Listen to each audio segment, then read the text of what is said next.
Welcome to Aadya TV. మనతో పాటు మాచినూరు village BRS అధ్యక్షుడు రాములు ఉన్నారు. ఆయన అడిగి తెలుసుకునే ప్రయత్నం చేద్దాం. చెప్పండి సార్, కాళేశ్వరం ప్రాజెక్టు మీద ఇప్పుడు ఈ రాష్ట్ర సర్కార్ సిబిఐకి ఇచ్చింది. సిబిఐ ఎంక్వైరీ చేయాలని చెప్పేసి ఒక రిపోర్ట్ చేసింది. దీన్ని ఎట్లా చూస్తారు? ఈ కేసీఆర్ చేసింది కరెక్టే, వీళ్ళు కేసీఆర్ చేయాలని చెప్పి వాళ్ళు ఎంక్వైరీ చేసిన దాన్ని ఖండించారు. సో మరి ఆల్రెడీ ఇక్కడ గోషి కమిషన్ కూడా వేయడం జరిగింది కదా. ఈ కమిషన్ రిపోర్టు హైకోర్టులో ఉంది. అయినప్పటికీ మళ్ళీ ఇక్కడ సిబిఐకి ఇవ్వాల్సిన అవసరం ఇక్కడ రాష్ట్ర సర్కార్కి ఏమొచ్చింది?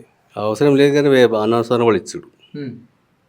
అనవసరం వాళ్ళు ఇచ్చాడు, ఏదో చెప్పి ఏదో బొంకి చేయాలని చెప్పాడు అంతేకాని చేసింది ఏం లేదు. అక్కడ కేసీఆర్ చేసింది అన్ని కరెక్టే, వీళ్ళు తప్పు ఉన్నదని చెప్పి వీళ్ళు చేస్తున్నారు.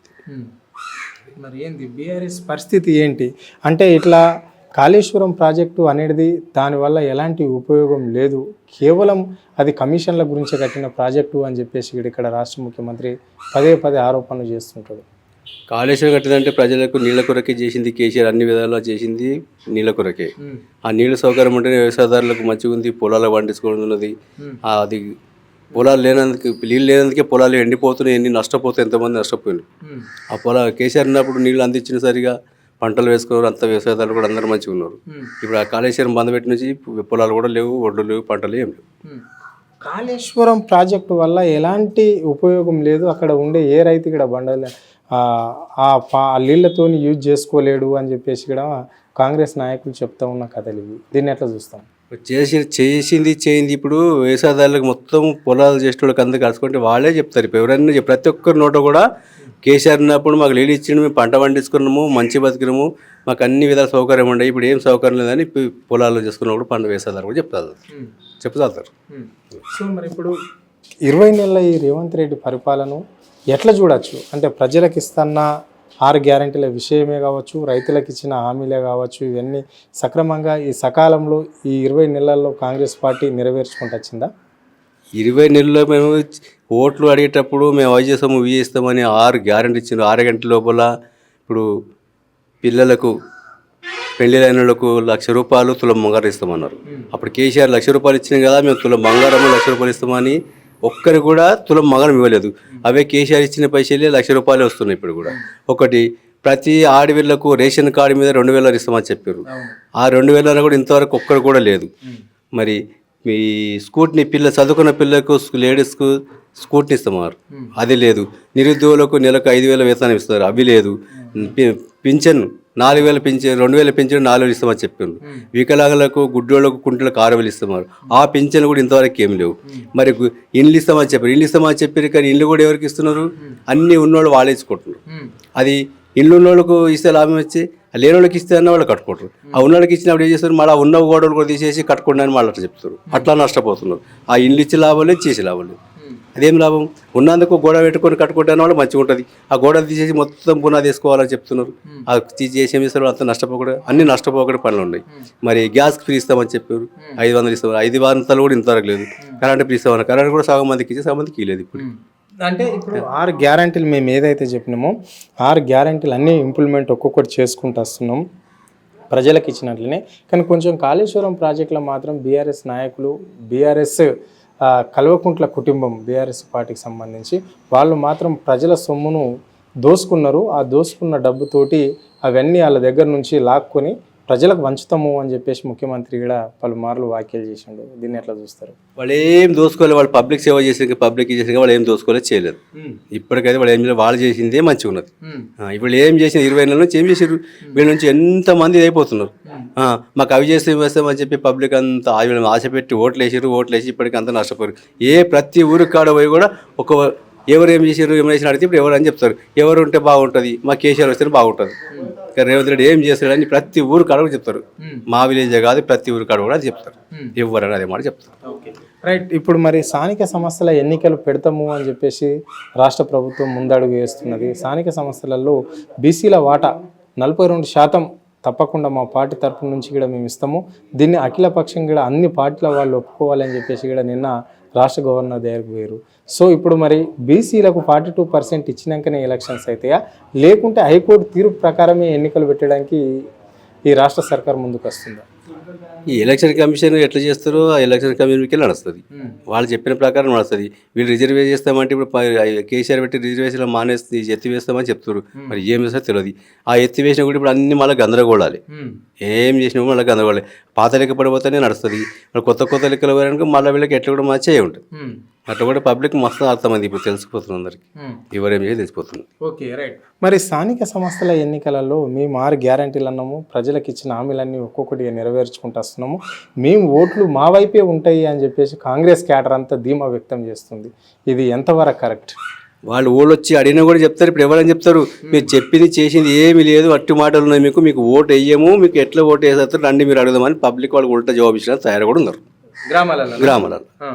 ఏ ఎమ్మెల్యే వచ్చి కూడా అడగని వాళ్ళకి ఛాన్స్ లేదు. ఎమ్మెల్యే కూడా ఏమీ చెప్పలేదు. ఎమ్మెల్యే వచ్చి మీరు ఓట్లప్పుడు అది చేస్తాము ఇది చేస్తామని చెప్పారు, మరి ఏం చేశారు అని అడిగితే ఎమ్మెల్యే కూడా ఏం చెప్తారు? ఏం చెప్పలేరు. వాళ్ళు ఓన్లీ ఇప్పుడు మీ గ్రామంలోనే అలాంటి పరిస్థితి ఉందా, లేకుంటే తెలంగాణ జిల్లా వ్యాప్తంగా మొత్తం మన రాష్ట్రం మొత్తం జిల్లా కాదు రాష్ట్రం మొత్తం కూడా అదే ఉన్నది. ఎక్కడైనా కూడా అదే పరిస్థితి ఉన్నది. సో మరి ఇక్కడ బీజేపీ పార్టీ కూడా ఒక సిద్ధాంతం తీసుకుని వస్తున్నది కదా. ఇక్కడ బీఆర్ఎస్ పార్టీ నమ్మే ప్రసక్తి లేదు, ప్రజలు కాంగ్రెస్ పార్టీని నమ్మి మోసపోయారు.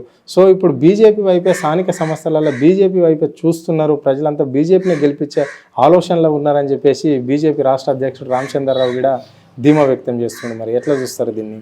బీజేపీ అంటే కొద్దిగా చిన్నోళ్ళు అంతే అంటే ఇప్పుడు కాంగ్రెస్ టీఆర్ఎస్ అని అనుకోరు కదా. ఇప్పుడు బీజేపీ ఏం చేస్తుంది, బీజేపీ కూడా ఏం చేస్తుంది అంటారు. బీజేపీకి రేవంత్ రెడ్డి కూడా ఒకటే మళ్ళీ వాళ్ళు ఒకటి ఉండే మరి ఈయన నడుస్తున్నది. మరి లేకుంటే ఇవన్నీ ఎందుకు అవుతుండే? మరి రేపకాడికి రేవంత్ రెడ్డి కూడా మరి అంతా చేసినటువంటి ఇదివరకు పోయి మీద పోయి అడుగుతుండే, ఎందుకు అడగొచ్చిండు? రేపకాడి ఏమన్నా అయితే కూడా ఈ ఎలక్షన్లు పెట్టినట్టు అలా పోయేటోడే. అంటే ఇప్పుడు కాంగ్రెస్ ముఖ్యమంత్రి రేవంత్ రెడ్డి ఈ రాష్ట్రానికి, మీరు అన్నట్ల సెంట్రల్లో బీజేపీ ఉంది అంటే 2 రైలు పట్టాలు ఒక దగ్గర ఎప్పుడన్నా కలుస్తాయా? పోతారు, ఎట్లా కూడా పోతారు. ఈయన పోయేటోడు ఎట్లా కూడా. ఇప్పుడు ఆంధ్రలో తెలంగాణ చంద్రబాబు నాయుడు పోలేదా? చంద్రబాబు నాయుడు శిష్యుడు ఈయన. మరి చంద్రబాబు నుంచి ఎట్లా కూడా పోతాడు. వాళ్ళ పెద్ద లీడర్ కూడా ఉన్నాడు కదా, రాహుల్ గాంధీ కూడా ఉన్నాడు కదా. మరి రాహుల్ గాంధీ ఎక్కడ పోవాలి? ఈయన బీజేపీకి పోతే రాహుల్ గాంధీ పరిస్థితి ఏంటి? రాహుల్ గాంధీతో నీకు కలిసిమెలిసి ఉండట్లేదు కదా. ఇక్కడ రాహుల్ అక్కడ పోతలేడు కదా. అడిగి పోయినా కూడా ఈయన నచ్చలేవు ఆయనకు. అంటే ఇప్పుడు మీ ఉద్దేశం ఏంటంటే, ఇప్పుడు రాహుల్ గాంధీ ఏమో దేశం అంతానేమో సిబిఐ కానీ ఈడీలు కానీ కావాలని చేస్తున్న కుట్ర, ఇది బీజేపీ ప్రభుత్వం చేయిస్తుంది అని చెప్పేసి పలుమార్లు కూడా చెప్పడం జరిగింది. అంటే ప్రాంతీయ పార్టీలను పండబెట్టే కుట్రనే జరుగుతుంది ఇక్కడ బీజేపీ పార్టీది. ఈ సిబిఐ మళ్ళంటే ఈడీ ఎంక్వైరీలు కావాలని వేస్తున్నది బీజేపీ పార్టీ అన్నారు. మరి అలాంటి దాన్ని అన్న ఈ రాహుల్ గాంధీ మాటకు విలువీయకుండా ఇక్కడ కాళేశ్వరం ప్రాజెక్టు పైన ఇక్కడ సిబిఐ ఎంక్వైరీకి రాష్ట్ర సర్కార్ ఆమోదం తెలిపింది. దీన్ని ఎట్లా చూస్తారు మరి? అంటే ఇప్పుడు రాహుల్ గాంధీ పార్టీ రేవంత్ రెడ్డి అనుకోవాలా, లేకుంటే బీజేపీ పార్టీ రేవంత్ రెడ్డి అనుకోవాలా, ఏంది మరి? బీజేపీ సెంటర్ బీజేపీ ఉంది. రాహుల్ గాంధీకి చెప్పుతున్నంతే రేవంత్ రెడ్డి, కానీ వాళ్ళు ఈ కాళేశ్వరం చేస్తే రేవంత్ రెడ్డిదే. సోనియా గాంధీ రాహుల్ గాంధీ ఇదంతా ఏం లేదు. అంత ఆటాడేదంతా రేవంత్ రెడ్డి. రేవంత్ గాంధీ వచ్చి నువ్వు ఆడ అదా ఇట్లా కాళేశ్వరం ఏం మాట్లాడతలేడు ఆయన. ఈ రేవంత్ రెడ్డి మాట్లాడుతుండే.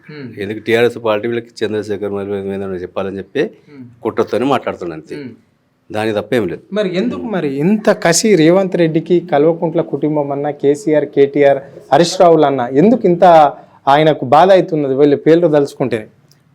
బాధ ఉందంటే ఇప్పుడు వాళ్ళు చేసే పనులు వీళ్ళు చేస్తలేరు. వాళ్ళు చేసే మంచి పనులు ఉన్నాయి. వాళ్ళ మంచి పనులని వాళ్ళ పేరు బయటపడ్డప్పుడు ఓ రోజు అలాగే చేస్తున్నారు. మాకు ఇట్లా చేరుకొచ్చారని మళ్ళీ వచ్చారంటే మళ్ళీ వాళ్ళే చేస్తారు, మళ్ళీ వాళ్ళ పేరు అయితే అని చెప్పి మా పేరు కావాలి వీళ్ళు ఎక్కడ ఇది చేయాలని చెప్పి వాళ్ళు చేస్తారు. Okay, right. ఇది పరిస్థితి. అంటే ఇప్పుడు మనకు చెప్పిండు కదా అధ్యక్షుడు, మాచున్నూరు అధ్యక్షుడు, కావాలని చేస్తున్న కుట్రనే ఇదంతా. కాళేశ్వరం ప్రాజెక్టు వల్ల 1000 ఎకరాలకు గత ప్రభుత్వం కేసీఆర్ నీళ్ళు ఇస్తే, ఇప్పుడు మాత్రం రేవంత్ రెడ్డి సర్కార్ వచ్చి 20 నెలలు అయినప్పటికీ కూడా ఒక్క రైతుకు కూడా నీళ్ళు ఇవ్వలేకపోతుంది. మళ్ళా పైగా ఆ ప్రాజెక్టు పైన ఆరోపణలు చేస్తూ ఇక్కడ రాష్ట్రంలో ఈ కేసు పరిష్కారం కాకపోతే, అంటే రాష్ట్రంలో ప్రజలకు అందరికీ తెలిసిన విషయమే, కోర్టుకు పోతే కోర్టు కూడా ఇక్కడ కాళేశ్వరం ప్రాజెక్టు కరెక్ట్ అని చెప్పడంతో కావాలనే ఒక బీజేపీ ప్రభుత్వంతో సెంట్రల్లో కుమ్మక్కై ఇక్కడ కేసీఆర్ను బదలాం చేసే ప్రయత్నమే చేస్తుంది తప్ప ఈ రేవంత్ రెడ్డి సర్కార్ ఇంకోటి ఏం లేదు. న్యాయం అనేది ఎప్పటికి గెలుస్తుంది అని చెప్పేసి ఆయన చెప్పడం అనేది జరిగింది. 6 గ్యారెంటీల విషయానికి వస్తే ఏ గ్రామానికి పోయినా కానీ కేసీఆర్ కావాలి అని అనుకుంటున్నారు ప్రజలు తప్ప ఇక్కడ రేవంత్ రెడ్డి 6 గ్యారెంటీలు ఇచ్చిన ఏ ఒక్క గ్యారెంటీని కూడా ఫుల్ ప్రెజర్గా అమలు చేయలేకపోవడంలో కాంగ్రెస్ పార్టీ ఫెయిల్ అయింది అని చెప్పేసి ఆయన స్పష్టంగా చెప్పడం జరిగింది. స్థానిక సంస్థలలో బీఆర్ఎస్ పార్టీకే ఓట్లు వేసే వైపు ప్రజలు ఉన్నారు, ఓట్లు వేసి గెలిపిస్తారు బీఆర్ఎస్ పార్టీనే, మళ్ళీ కేసీఆర్ని ముఖ్యమంత్రిగా చూడాలని రాష్ట్ర ప్రజలు అనుకుంటున్నారని చెప్పేసి ఆయన చెప్పడం అనేది అయితే జరిగింది. కెమెరా పర్సన్ రఘుతో హరుణ్, ఆద్య టీవీ, హైదరాబాద్.